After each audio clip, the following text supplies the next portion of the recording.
नमस्कार मित्रों, मैं अनुज वालिया आज एक छोटी मगर काफ़ी महत्वपूर्ण कहानी सुनाने जा रहा हूँ। आज के इस तकनीकी युग में हम मीलों दूर बैठे लोगों से चैट तो कर पाते हैं, मगर जो हमारे साथ आसपास के लोग हैं उनके अंदर क्या चल रहा है कभी जान नहीं पाते। आशा है ये कहानी आपके नज़रिए को बदल देगी। एक प्रोफेसर क्लास ले रहे थे। क्लास के सभी छात्र बड़ी ही रुचि से उनके लेक्चर को सुन रहे थे, उनके पूछे गए सवालों के जवाब दे रहे थे। लेकिन उन छात्रों के बीच कक्षा में एक छात्र ऐसा भी था जो चुपचाप और गुमसुम बैठा हुआ था। प्रोफेसर ने पहले ही दिन उस छात्र को नोटिस कर लिया, लेकिन कुछ नहीं बोले। लेकिन जब 3-4 दिन तक ऐसा ही चला तो उन्होंने उस छात्र को क्लास के बाद अपने कैबिन में बुलवाया और पूछा, तुम हर समय उदास रहते हो, क्लास में अकेले और चुपचाप बैठे रहते हो, लेक्चर पर भी ध्यान नहीं देते, क्या बात है, कुछ परेशानी है क्या?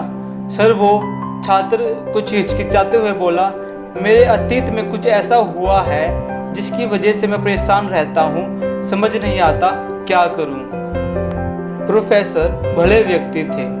उन्होंने उस छात्र को शाम को अपने घर पर बुलवाया। शाम को जब छात्र प्रोफेसर के घर पर पहुंचा तो प्रोफेसर ने उसे अंदर बुलाकर बैठाया। फिर सुबह किचन में चले गए और शिकंजी बनाने लगे। उन्होंने जानबूझकर शिकंजी में ज़्यादा नमक डाल दिया। फिर किचन से बाहर आकर शिकंजी को गिलास छात्र को देकर कहा, ये लो शिकंजी पियो। छात्र ने गिलास हाथ में लेकर जैसे ही एक घूंट लिया, अधिक नमक के स्वाद के कारण उसका मुंह अजीब सा बन गया। यह देख प्रोफेसर ने पूछा, क्या हुआ, शिकंजी पसंद नहीं आई? छात्र बोला, नहीं सर, ऐसी बात नहीं है, बस शिकंजी में नमक थोड़ा ज़्यादा है। अरे, अब तो ये बेकार हो गया, लाओ गिलास मुझे दो, मैं इसे फेंक देता हूँ। प्रोफेसर ने छात्र से गिलास लेने के लिए अपना हाथ बढ़ाया, लेकिन छात्र ने मना करते हुए कहा, नहीं सर, बस नमक ही तो ज़्यादा है, थोड़ी चीनी और मिलाएंगे तो स्वाद ठीक हो जाएंगे। यह बात सुन प्रोफेसर गंभीर हो गए और बोले, सही कहा तुमने, अब इसे समझ भी जाओ, ये शिकंजी तुम्हारी जिंदगी है, इसमें घुला अधिक नमक तुम्हारे अतीत के बुरे अनुभव है।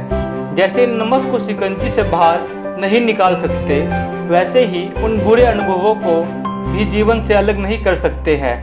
वे बुरे अनुभव भी जीवन का हिस्सा ही है, लेकिन जिस तरह हम चीनी घोलकर शिकंजी का स्वाद बदल सकते हैं, वैसे ही बुरे अनुभवों को भूलने के लिए जीवन में मिठास तो घोलनी पड़ेगी ना। इसलिए मैं चाहता हूँ कि तुम अब अपने जीवन में मिठास घोलो। प्रोफेसर की बात छात्र समझ गया और उसने निश्चय किया कि अब वह बीती बातों से परेशान नहीं होगा। इस छोटी सी कहानी से हमें यह सीख मिलती है कि हर एक के जीवन में कोई ना कोई परेशानियाँ अवश्य होती है, मगर हमें उनसे डर कर नहीं बल्कि उनका डट कर सामना करना चाहिए और अपनी ज़िंदगी में मीठे लम्हों, मीठे यादों को इकट्ठा करना चाहिए, ताकि जो ज़िंदगी में घुला हुआ नमक है वो हमारी मिठास को और ज़िंदगी के स्वाद को कभी ख़राब ना कर सके। हालांकि मैं मानता हूँ कि हर एक की जीवन की परिस्थिति अलग है, वो किस दौर से गुजर रहा है हम उसका अनुभव नहीं कर सकते, मगर फिर भी आत्महत्या कभी किसी समस्या का हल नहीं हो सकती। ज़माना एक दिन में नहीं बदलता, मगर नज़रिया बदलने से ज़माना एक दिन ज़रूर बदलता है।